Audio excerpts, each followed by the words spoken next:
जून 2023 सुबह के 9:30 बजे 5 लोग टाइटन नाम की एक सबमरीन में बैठकर समंदर के अंदर जाते हैं।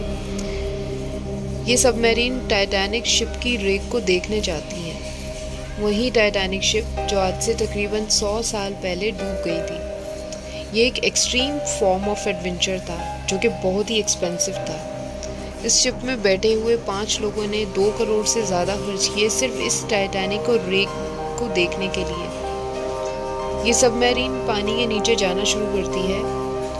इस सबमरीन को ज़्यादा से ज़्यादा 2 घंटे लग सकते थे टाइटैनिक के रैक तक पहुंचते हुए। अगर स्पेसिफिकली अंदाज़ा करें तो 3810 मीटर के सरफेस से नीचे है। हर 15 मिनट में ये सबमरीन एक सिग्नल भेजती है पोलर प्रिंस शिप को, जो इस सबमरीन को कंट्रोल कर रहा था। इस टाइटन नामी सबमरीन समुंदर में जाने के 1 घंटे 45 मिनट के बाद ही अपना कांटेक्ट खो देती है। एक अंदाजे के मुताबिक 4:30 तक इस टाइटैन को अपना टूर से वापस आ जाना चाहिए था, लेकिन 1 घंटे 45 मिनट के बाद भी इस टाइटैन का कुछ पता नहीं चला और यहाँ तक कि शाम के 7 बज गए। और बहुत इंतज़ार के बाद पोलर प्रिंस शिप ने, जबकि उसको इस टाइटैन का कोई सिग्नल नहीं मिला, तो यूएस कोस्ट गार्ड को इन्फॉर्म करने का फैसला किया। जबकि अब टाइटैन सबमरीन लापता है तो अब इसकी तलाश शुरू हो गई है, जो कि 4 दिन तक जारी रही। ये रेस्क्यू ऑपरेशन एक लॉन्ग स्केल सर्च बना रहा, जिसमें एयरक्राफ्ट्स, शिप्स और रोबोट व्हीकल्स यूज़ हुए। इन सब का इस्तेमाल हुआ और इस टाइटैन को ढूंढने में तमाम तर सर्च होने के बाद ये ख्याल किया जाता है कि ये 21 फीट वेसल 18 जून को समंदर में जाने के कुछ टाइम बाद ही इम्प्लोड हो गई थी, और जिसका मलबा बहरे ओकेनोस में टाइटैनिक से तकरीबन 12,500 फीट पानी के अंदर और तकरीबन 1600 फीट था। टाइटन के इम्प्लोजन होने की एक वजह तो वाज़ेह है। प्राइवेट अंडर सी एक्सप्लोरेशन की सेफ्टी मुमकिन हद तक पूरी नहीं की गई। टाइटैन में बैठे 5 अफराद, जिनमें से एक ब्रिटिश बिलियनियर हिमेश हार्डिंग, एक Pakistani British billionaire businessman Shahzada Dawood और उनके बेटे Suleman Dawood, CEO of OceanGate Stockton rush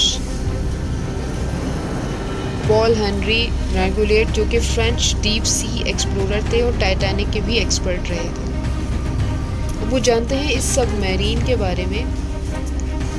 Titan submarine एक 5 अफराद पर मुश्तमिल एक सबमर्सिबल वेसल था। सबमर्सिबल इसे इसलिए कहा क्योंकि सबमर्सिबल जिसे समंदर में ट्रांसपोर्ट करने के लिए किसी क्राफ्ट की या किसी प्लेटफॉर्म की ज़रूरत होती है, जबकि बाहर आने के लिए भी ऐसा ही होता है।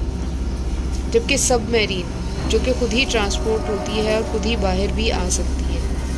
इसी तरह इस सबमर्सिबल को ओशियन गेट के ज़रिए चलाया जाता था, जो कि पोलर प्रिंस शिप इसको हैंडल कर रहा था।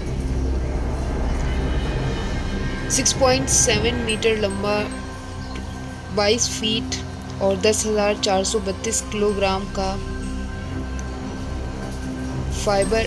कार्बन फाइबर और टाइटेनियम से बना हुआ ये सबमर्सिबल था।